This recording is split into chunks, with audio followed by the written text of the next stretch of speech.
they even find that in these video games that these young kids play, that these kids can't separate reality from fiction when they're playing the game. And a lot of the chemical reactions they're having when they play the high prone violence games are addicting. It's almost like a cocaine and meth kind of addiction. And they spend literally hours on it like an addict would. And so you're absolutely right about the video games playing them. I want to basically acknowledge, too, what you said before, where Warner von Braun and other former Nazis said they got their technology from the aliens. I had this conversation with my father, who worked with captured German scientists at Martin Lockheed, and then it was called Martin Marietta in Littleton, Colorado, in the mountains outside Littleton. And I asked him, I said, what did they tell you about where this technology came from? And he said, to a person, they said they got it from the aliens. But what's interesting about it, Steve, I think it was highly compartmentalized, and here's why I say that. My father said that he never talked to one German who personally met with an alien, but they were told by their commanding officers that that's where the technology came from. What do you know about that? Well, first of all, I know this, that some of the greatest statements, when you've got the father of modern rocketry, and two of them, Oberth, O-B-E-R-T-H, you've got Dr. Werner von Braun, who was the head of NASA, and then you also have Goddard, by which obviously the Goddard Space Center is named after. When you have them all talking about this, first of all, Dave, when I talk about aliens, you can talk about extra-dimensionals, you can talk about extraterrestrials, but these people actually had, according to all of the research that I've been able to find, and others, by the way, there's many researchers out there dealing with the Third Reich, it was the spirit, in other words, the literal seances and the literal occult books that led to the invocation of evil spirits. Most people don't recognize the fact that when you're getting advanced mathematics in realms you didn't even know exist until you're taught those realms, somebody is graduated from evil spirit school with a PhD in deception.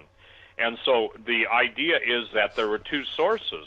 And basically even Oberth made the statement, as well as Ben Rich, the head of Skunk Works, who's called the modern father of stealth aircraft. When you see them, they said there's two sources of UFOs out there, ours and theirs. Now, Ben Rich worked for the same company your father did. Actually, he was the head of it until 1972. And there are a lot of people that want to claim he didn't make the statements he made, but he did make the statements. He's on record. Eyewitnesses who passed away in the last 20 years, obviously, who had been, in their 80s and 90s, said they were present and they knew exactly what I meant. Here's the deal. It's hard for people to understand that our technology is so far in advance that all the Saturn rocketry, obviously all of the shuttles, all of that which has gone before was nothing but a three-ring circus to keep the world away from the knowledge of how advanced the technology was. Even now, around the world, they're talking about the 2.5 mile in diameter subaqua craft that's moving, and there's another one now that they just picked up in the mainstream. When I say the mainstream, I don't mean like the New York Times or anything, okay? I'm talking about major newspapers with hundreds of thousands of subscribers and others that are picking up. There's multiples of these ships.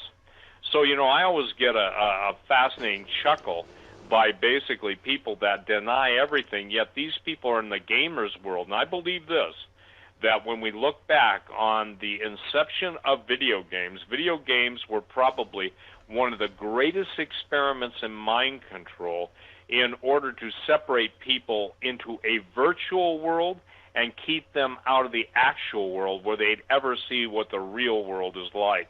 It's kind of a mouthful, but what I mean is that they were produced fantasy to divorce them from reality.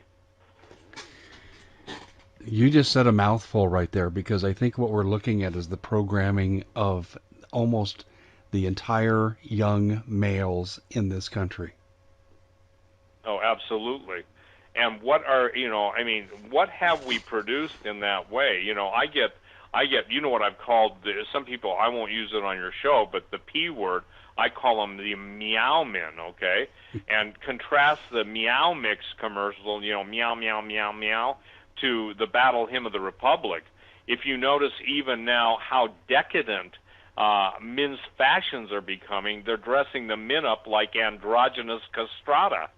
And obviously in the Renaissance, those were castrated men who were dilettantes. They dressed up like women. So the point is that we have right now, in my opinion, don't get mad at Dave. You want to get mad. We have a group of emasculated men. We have a group of estrogenated men. We have a absolute war party of Amazons, and you'll have to go into Greek mythology, the warrior women, the Xena, the warrior princess types. And if you see a complete role reversal, and even the Bible, it says that God is against because all the men in the midst of thee are women. I think it's in Nahum. And I could be wrong, either Nahum or Hosea right now. But the point is, Dave, is that that's a function of God's judgment on a land. And unfortunately, you talk about role reversal and an identity crisis. We're talking about, and if you think about this, it makes perfect sense. You're watching, if you will, the Western male be bred out of existence. The idea of sex robots, and this is important, this has to do everything with Antarctica. If people understood that cloning, and you and I talked about this on a previous show, but imagine when a robot has skin that feels like the real thing, that has an AI program that can communicate with you, but not only can the AI program communicate you, AI is artificial intelligence, but it can read your thoughts. So before you even think they're going to respond, a normal woman or a normal man, unless they've lived as husband and wife usually, can pick up when the other one's thinking something. But can you imagine how far? Now, what is the purpose of robot sex? It's to destroy the seed of humanity. And this is something else that people better understand. When the Muslims make the statement that the men in the West you can't even breed with your women. I'm quoting one, breed with your women anymore, and our women's wombs will become our weapon of what is it called, where they rape, pillage, and plunder? Conquest, okay? That's why they have multiple wives and multiple children. They believe in that. So conquest doesn't always come out of the barrel of a gun. Conquest comes out by those who can identify the failings of a society and then build on those failures and basically intercept and provide. It's the Hegelian dialectic. Well, the problem is identified, the solution is provided to the problem, but it ends up in the total enslavement of the targeted population. So we're in toast. It's the same thing in the world of science. It's the same thing in the world of religion. We're going to be told that Jesus is not the Son of God. We'll be shown videos claiming that the aliens created Jesus to give us something to believe in. The entire fracturization or the fractal world is going to come into a battle with the real world, and people are going to literally not know which way to turn, what to do. They're going to question their own sanity. And Jesus said men's hearts failing them for fear for looking after those things coming upon the earth. So as these things come upon the earth, look, hey, it's not Dave Hodges and Steve Quayle. They're posting YouTube videos of triangular-shaped spacecraft that go from three lights to a center light and then disappear and jump space. It's not us, Dave, that's making all of the eyewitness reports. We report on it, and then, basically the naysayers, the trolls, the shills, and the paid propagandists, you carried the article, and I don't know if it was a year ago, but you carried the article on the Department of Propaganda, and now we're seeing it full fury, are we not? Absolutely. It's gone full force, Steve. It's in our face.